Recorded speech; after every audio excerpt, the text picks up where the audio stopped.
Welcome to The Thing About Austen, a podcast about Jane Austen's world. I'm Zan. And I'm Diane, and this episode, we're talking about Steventon Rectory.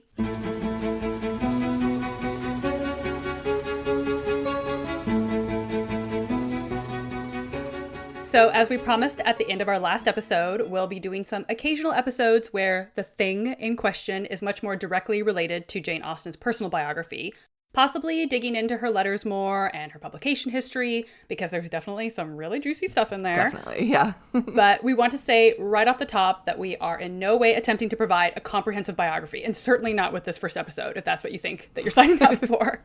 There are so many wonderful and well-researched full-length Austen biographies out there, and that's where I would send somebody who's really wanting to go deep. A few easy-to-access favorites of mine are Claire Tomlin's Jane Austen, A Life, Paula Burns's The Real Jane Austen, A Life in Small Things, and Lucy Worsley's Jane Austen at Home, which was an essential source for today's episode, so that'll be coming up quite a bit. But that is truly just a smattering of what is out there. That being said, we're starting off with a high-level overview of her time growing up at Steventon Rectory, and to keep us focused, we're going to mainly be discussing the rectory itself, what it was like growing up there, and just the general environment. And we're pulling information from quite a few sources today, ranging from accounts from Austen's family members to more current biographies, including the ones already mentioned. So just a note on that, it's pretty widely accepted by modern historians and scholars that a lot of the remembrances and biographical information regarding Jane that we have from her descendants, particularly James Edward Austen Leigh, were definitely influenced by what was, at the time, a very Victorian desire for a nostalgic, rose-tinted look back at Jane's life. Part of this coming from a desire to give her an image makeover as this, quiet spinster who never sought fame or fortune and who lived an appropriately genteel life out in the bucolic countryside. So just always keep that in the back of your mind. And obviously with anything like this, regardless of the source we're dealing with, it's always a bit of a guessing game since we weren't actually there. And especially since the house in question that we're discussing today, Steventon Rectory, has been gone for 200 years. Yeah, it definitely presents its own unique challenges. So before we get into the rectory itself, let's kind of set the scene in some just broad, basic biographical facts about Jane Austen in case you're kind of new to her biography. So Jane Austen was born at Steventon Rectory in Steventon, Hampshire on December 16th, 1775 to George and Cassandra Austen. Her father, George, was a clergyman in the Church of England and a rector of Dean and then later Steventon in Hampshire. The rectories were actually only about a mile apart, and the total population of of those two communities was only about 300 people. So it's not a massive population, but it's one that he was in charge of two different parishes. The Austens initially lived in Dean, but in 1771 they moved to Steventon, and that's where Jane Austen was born. And she was the seventh of 8 children, so a big family. When Jane was 25, her father retired, leaving Steventon and moving to Bath with Jane, her mother, and her older sister, Cassandra. And again, there's obviously way more to cover than this, including the fact that Jane and Cassandra had time at boarding school. But again, we're keeping our focus really narrow today, and we're deliberately not getting into too much of the details also about how livings for clergymen operated at this time, because we have a whole future episode planned around the topic, and Mr. Collins is going to love it. It will really just be an homage to Mr. Collins. And we hope that Lady Catherine will approve. We really need her patronage. For just a bit of detail as to George Austen's living at Steventon Rectory, since it does factor into Jane's upbringing, we have this quote from Lucy Worsley in her book, Jane Austen at Home, which I think does a good job of both providing a sense of place and of providing some of that financial context. So Worsley says, as the Austens traveled into Steventon in 1768, the land and the fields around them were going to be just as important as the house. Steventon Parish was 3 miles long and 3/4 of a mile wide. The living included the rectory itself and glebe lands of 3 acres that were to be farmed specifically for the maintenance of the parish priest. In Steventon, the former common fields of the village had been enclosed and made into private farms. This meant that George wouldn't have to go through the arduous business of collecting his tithes in kind from each individual family. He would just take 10% in money from the profits of his farmer neighbors. The fact that he collected his tithes directly, rather than via a landowner, was what made Mr. Austen a rector rather than a plain parson. But the business of the tithes did mean that his fortunes were still very closely tied to those of the land. So you can kind of see there again, this is a family that for all intents and purposes, they're kind of farmers, Yeah, the work that's going on in the neighbors' farms as well as their own is actually very crucial to the way that they function on a daily basis. And like Zan said, we'll unpack more about livings in the future, but I think that description is a good introductory overview for where to start. And in addition to the glebe land, Jane's father also leased Cheesedown Farm, best name ever, which the family was able to farm for food and profit. Cheesedown, I like it. If you weren't going to have like the finest dairy herd for miles around with a name like Cheesedown Farm, come on. Get out of business after that, Exactly. right? Just heirloom cheddar as far as the eye can see. I would like to visit now that you've given that kind of overview. So now let's give a little bit more concrete detail about the rectory itself. To do this, I'm going to be kind of pulling a little bit from Nigel Nicholson's book, The World of Jane Austen, and he describes the parsonage as having 2 parlors and a kitchen, a private study for the vicar, and 10 bedrooms above, 3 of them in the attics. And to our modern sensibilities, it seems like a really large house. But remember that the Austens had a large family. They also had servants, although it was essentially a country farmhouse, and so those servants didn't always live in like they would have in a townhouse or a large estate. But they would certainly have been coming in and out during the day, depending on the work in question. And we also know that Mr. Austen took on pupils to supplement his income on a regular basis, and those pupils actually boarded with the Austens. So, I mean, it sounds like a big house, but really, it was very full and very busy. So Austen's niece, Anna Lefroy, actually described the setup of the house as well. And we get this from her writing, and here's her perspective on it. She says, "The dining or common sitting room looked to the front and was lighted by 2 casement windows. On the same side, the front door opened into a smaller parlor, and visitors, who were few and rare, were not a bit the less welcome to my grandmother's house because they found her sitting there busily engaged with her needle, making and mending. In later times, they had a sitting room made upstairs, the dressing room, as they were pleased to call it, perhaps because it opened to a smaller chamber in which my 2 aunts slept. I remember the common-looking carpet with its chocolate ground, and painted press with shelves above for books, and Jane's piano, and an oval-looking glass that hung between the windows. But the charm of the room, with its scanty furniture and cheaply painted walls, must have been, for those old enough to understand it, the flow of native wit, with all the fun and nonsense of a large and clever family."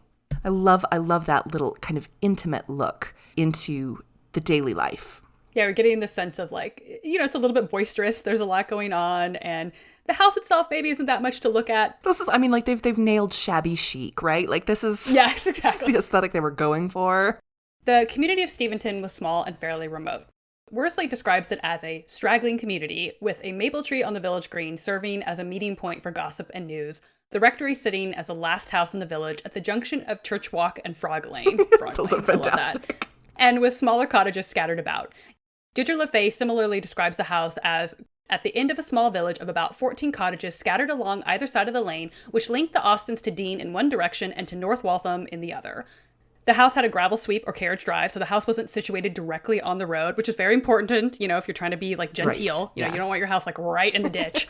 And it was a 3-story structure with 2 additional wings projecting off at the back. Geographically speaking, the rectory was situated in a valley surrounded by sloping meadows and trees, which, while that sounds super picturesque and like something that Marion Dashwood would be really into, the valley setting meant that the house had problems with flooding. So it was like a little bit damp, which is not a very pleasant thing. It was also a house that had been built up and added to over time, with some evidence that the site was inhabited as early as the 14th century. However, the house that Jane Austen occupied would have largely originated from the late 17th century. So evidently, it was quite the mix of architectural styles and materials, like a little bit higgledy-piggledy. Can I just say, I love that phrase, higgledy-piggledy. Like, it's just like... Higgledy-piggledy. It's gorgeous. And I think it very aptly describes this. So we actually know that the rectory was pulled down in the 1820s, and it kind of then like literally fell off the map in a lot of ways. And so what's kind of cool about this is that in 2011, there was an excavation of the Steventon Rectory site. And there were actually a lot of recovered artifacts and things like that that kind of give us a glimpse into the daily life. But it also then literally puts it back on the map because there was actually a little bit of doubt as to where the location was. So previously, we didn't really know for sure the location of the house. The only kind of like landmark that we had to kind of get a feel for where this was that there was this water pump, this like well and water pump like in the middle of a field. And it was like, that was the only landmark that we had for Steventon Rectory for quite a long time.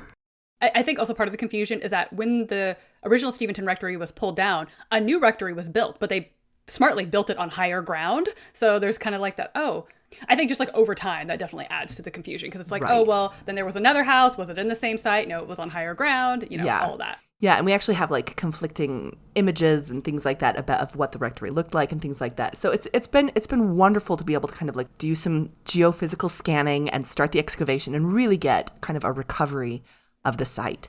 In addition to that, again, we did recover some artifacts like metal and ceramic and glass that really kind of help us identify some of the day-to-day use of things like china and storage jars at the rectory. So it's this wonderful historic kind of rediscovery of Austen's home. So according to Debbie Charlton, who was the project director of this 2011 excavation of the Steventon Rectory site, through the excavation process, they were able to see its size, exact location, and place it more precisely into the landscape. So I just love that quote, like precisely into the landscape. And based on this information, it was determined by scholars that the house most resembled the illustration published in the memoirs by James Edward Austen Lee, which I'm sure will end up on our Instagram, so you guys will all have a chance to see that. And maybe the water pump if you're lucky. Well, and we also know that the house contained 2 parlors on the ground floor, Mr. Austen's study, and 2 kitchens, one for cooking and the other mostly like a pantry for storage or light cooking like making tea. And despite Anna Lefroy's recollection of the front door opening directly into a parlor, the evidence from this 2011 excavation indicates that there was actually a long hallway or passage that ran the length of the house from the front to back. So you could actually walk from the front door all the way back to the gardens. And so that's a little bit different from the narrative that Anna Lefroy gave us. I mean, how ready for like social media is that? Like, oh, right? From the front door all the way to the garden. Gorgeous. Yeah, exactly. You could do a lot with that content. That's right. I mean, get your Claude glass, my friend. Exactly. As we mentioned earlier, the Austens leased a farm, but the immediate rectory property also had cultivated gardens with a variety of vegetables and fruit trees. There was also a poultry yard, a brew house, a granary, and other assorted outbuildings typical for a country household of this size. Again, there were a few maids and manservants to help with the work, but Mrs. Austen was definitely in full command of her domain. Like, this was not the kind of household where the family had nothing to do with the daily running of things. In her book, Jane Austen's Country Life, which I also strongly recommend for these kind of little details, Deirdre LeFay talks of Mrs. Austen running her own dairy farm and supervising the walled gardens where flowers, strawberries, cucumbers, vegetables, and soft fruit trees were all grown together in the gardens and bees kept to provide honey, wax, and mead. I love that. Those details are just perfect. I mean, that does sound charming. It really does. There's also this really funny story, well, funny to me, about Mrs. Austen taking up potato cultivation, which were apparently considered a bit of a foreign vegetable in Hampshire at this time, and then recommending to one of the wives in the village that she should also grow potatoes. And the response from the villager was, no, they are very well for you gentry, but they must be terribly costly to rear. Which is just also like mind-blowing because you realize that like in the 1800s, early 1800s, in Ireland, right across the way, you know, it's a subsistence crop for a third of the country. And so like, no, you gentry, you keep those potatoes to yourself. Whereas in Ireland, it's completely different. Yeah, down here in Hampshire, it's just like, what? A potato? So I don't know if you all know that Diane has a phobia of, or just a flat out hate of Mr. Collins and boiled potatoes because it doesn't happen in the text. Okay, let's clarify before we get emails. I love it. Yes. I think it's like genius script So writing. good. I love the line in the film. And the character delivers. I mean, the actor delivers. It is perfect. But the number of times that I have seen that quote on Etsy, like on a mug or a t-shirt, credited to Jane Austen, it's nails on a chalkboard for Diane. Just a little bit, okay? I'm not saying I don't realize that I'm being like completely pedantic about this. I can't help it. It's who I am. But that being said, I think that this extra potato content, I mean, there's meme material here, Diane. Like it just deserves to be here. You guys think it's all about Mr. Collins and his potatoes in the 2005 Pride and Prejudice adaptation? Okay, the real Jane Austen potato content is her mom going around the village trying to convince everybody that they should really get into growing potatoes. That's the truth right there. Excellent boiled potatoes. Quote, Mrs. Austen, not Jane Austen. Exactly. There, we're gonna put out some merch on Etsy now that corrects all this. So getting back to kind of some of the daily life that we have going on at Steventon Rectory for the family. So we've already kind of established the family wasn't super wealthy, but they had enough to get education for the girls, even though that was somewhat limited. And they did have actually a decent library. They had over 500 volumes in their family library, which is actually like very substantial. I mean, books are very expensive at this time. And so the fact that there's that many in the library, first of all, that shows that that George Austen is very, very dedicated to his own education. And then he allowed Jane and Cassandra to have full access to the library as well, which is not a given for girls in this time period. A lot of times there was a lot more supervision over what they could and could not read. But Austen had full access, which I think just, speaks loudly to the way that this family operated. I mean, you don't want girls to read the wrong books because their brains might boil, Zan. What are you, I mean, come on, everybody knows that. Or they'll read Byron and then they'll just become scandalous women, like it's a fraught kind of navigation through libraries at this time. Oh, wow. Which is, that's kind of what Austen is making fun of in Northanger Abbey, right? It's just that, like the way that culture seems to view women's capability to read novels at this time. So she's definitely viewing this from her own perspective and her own access to the library. We also have another kind of literary connection for her in terms of her inspiration for her work, where the Austen family also really loved to do family theatricals at Steventon. So, of course, you should be thinking Mansfield Park here. And the Austens were apparently very into these productions. Additionally, the Austens would have been a central part of their community. So Steventon Rectory was part of the estate for the Steventon Manor House. The Knights, who had given the living to George Austen, owned the estate but didn't live in the manor house when Austen lived there, but instead leased it to the Digweed family. The Austens and Digweeds were on good terms, and Jane often mentioned the Digweed family in her letters. So, definitely a good flow of interaction going back and forth between the rectory and the big house, as it were. Yeah, and again, we see that in a lot of her novels as well. And we also know that Austen visited a lot of other families and people in the region as well. And this is perhaps best demonstrated and described in a letter that she writes to Cassandra in October of 1800. And I'm going to read it. It's kind of a larger passage, but it gives such a wonderful insight into her daily life. So here's the quote. "We have been exceedingly busy ever since you went away. On Thursday we walked to Dean. Yesterday to Oakley Hall. We did a great deal. Eat some sandwiches all over mustard. Admired Mr. Bramston's porter and Mrs. Bramston's transparencies, and gained promise from the latter of 2 roots of heartsease, one all yellow and the other all purple for you.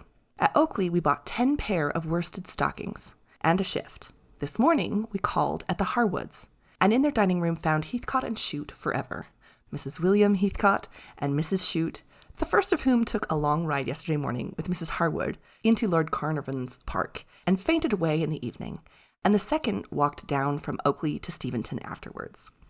And I realize that that's actually a really, really dense paragraph, but there's a lot going on there.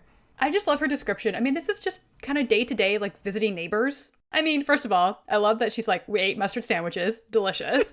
And I think probably one of my favorite details in here is that they had to admire Mr. Bramston's porter. They had, I don't know, I just imagine him being check out my beer. Isn't it great? And they're great, Mr. Bramston.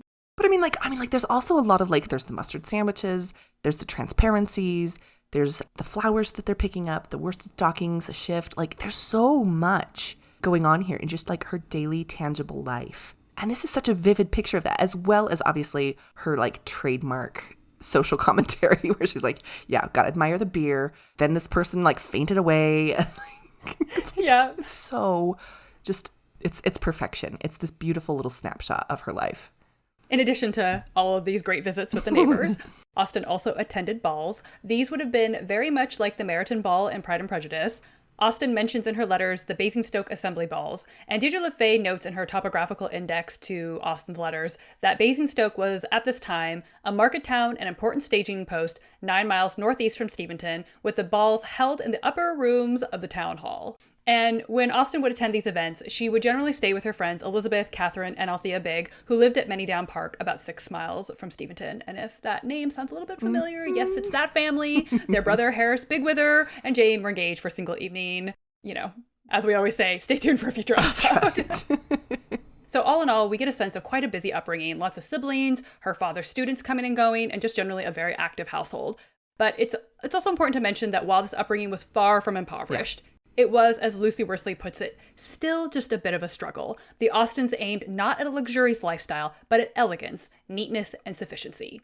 So they were always sort of trying to maintain this level of gentility that they didn't quite have the income for. They had a carriage for a period of time, but then had to give it up because they couldn't afford to keep it. Again, definitely much wealthier than a farm laborer or servant of this time, but certainly at the lower end of the gentry we see depicted in her novels. Yeah, and especially with a big family, that becomes more tangible, I think. Yeah, she is not cruising around with her 20,000 pound dowry or anything like that. Yeah. Well, and if you're wondering, too, why this home is so important to understanding Austen in general, it's actually first and foremost because this is where Austen spent the first 25 years of her life, and where she started writing as a young girl before going on to write Sense and Sensibility, Pride and Prejudice, and Northanger Abbey. So even though she published her first novel, Sense and Sensibility, in 1811, that's 10 years after she left Steventon. But this is also, she wrote the real kind of substance of these novels while she was there at the rectory. This is clearly a really formative time in her life, especially since she was 25 years when she left. And at that point, that's more than half of her lifetime. So the daily rhythms of this household and the way that this kind of the rectory worked, the type of social engagements that she would have had access to, all of this makes its way into her novels in a lot of very tangible ways. And we're not going to do a detailed list because I feel like that's basically the entire podcast. Pretty much. Every episode, you know what I mean? Because it is so much of her life in her novels. But a few of a couple just very specific ways that we see, especially rectories popping up. Obviously, many a parsonage, vicarage, rectory, etc. come up in all of her novels in some form or another, whether as a dwelling of a secondary character or as the home of a marriageable hero. Always an important consideration. Well, and I think part of the reason that is because they are part of this, we see with her establishment of the Steventon Rectory that it's literally the center of the community in a lot of ways. And so it makes sense that it's going to pop up in all of her novels. And it was also not an uncommon sort of job or establishment for a gentleman of this time to have. So, if you're looking for marriageable heroes, and we can't all be running Pemberley. Right. One of my favorite little kind of scenes with a rectory or a vicarage in Emma, there's that whole delightful scene where Emma is scheming to get Harriet and Mr. Elton together. And as they pass the vicarage, she says, "There it is. There go you and your riddle book one of these days." And Harriet responds, "Oh, what a sweet house. How very beautiful. There are the yellow curtains that Miss Nash admires so much." And I just love that because I love Harriet. And you just know, she heard this Miss Nash admiring those curtains and she's kind of like, "Oh, I wish those were my yellow curtains." It's so adorable. And then, of course, later in that chapter, Emma breaks her own bootlace and manages to get them invited into the house, into the inner sanctum. And Elton is just so eager to show them around and be like, "Yes, this is my establishment." So yeah. I just love that. And like Zan said, in terms of the day-to-day functions of a household in a community like this and just, the social interactions, we see that in all of her books. In every one of them, really. Yeah. And as an extra little tidbit here, in the 2007 film, Becoming Jane, the location that they used for the rectory is actually Higginsbrook House, and that's located in Ireland. It's this actually gorgeous little house that they decided this is the location that we're going to do, because they were already filming in Ireland, so they wanted a perfect Steventon Rectory, so they chose Higginsbrook House. And another kind of tidbit about that is that Geoffrey Lefroy, a direct descendant of Jane Austen's supposed and greatly disputed love, Tom Lefroy, he appears as an extra in Becoming Jane. So there's kind of some Irish connections there. It all is coming full circle. That's right. Higginsbrook House is also actually used as Catherine Morland's home in the 2007 adaptation of Northanger Abbey. So we get this, it's almost becoming Austen film canon to use Higginsbrook House as right. as a rectory at this point. Add it on to your literary tourism itinerary. I mean, it is privately owned, so unfortunately it's not one of those houses where you can just buy a ticket and walk That's around. True. But I guess the current owners, basically they had, at least when they did Becoming Jane, the interiors were all sort of repainted, and I think they did make things look a little bit shabbier, a little bit more shabby chic and all of that. So. Well, and again, by having it be in two different films, it's if you ever need to do another Regency era rectory home, with a lot of kids and a big family. Right. Put me on speed dial. That's Higginsbrook House. Higginsbrook House is where it's at, for sure. So again, a really high-level introduction in this episode, and we definitely do encourage, very much encourage, any interested listeners to seek out a full-length biography. Some of those biographies are also available as audiobooks, right? Yes, so if you're somebody who is interested in the audio format, which as you were listening to a podcast, you probably are, you can definitely find most of those on audiobook and, listen to them that way. So that's a hot tip for you all. That's right. And as I feel like we always say, many things touched upon in this episode will eventually get their own episode. So, stay tuned. Have no fear. That's right. We'll get there eventually. We have a very long list. We do. And you can find us on Instagram at The Thing About Austen and on Twitter at Austen_things. You can also check out our website, thethingaboutausten.com, and email us at thethingaboutausten@gmail.com. If you're a fan of the show, we would love for you to tell a friend and maybe hit that 5 stars button on Apple Podcasts. Leave us a positive review. I like how I said maybe, but actually pretty please. Yes. We're not above asking. Exactly. We say it every week, but that truly is a huge help to us. And stay tuned for our next episode, where we're very excited to be bringing in another guest. We have musicologist Dr. Lydia Chang coming in to talk to us about Mary Crawford's Heart. Thanks for listening. Bye. Bye.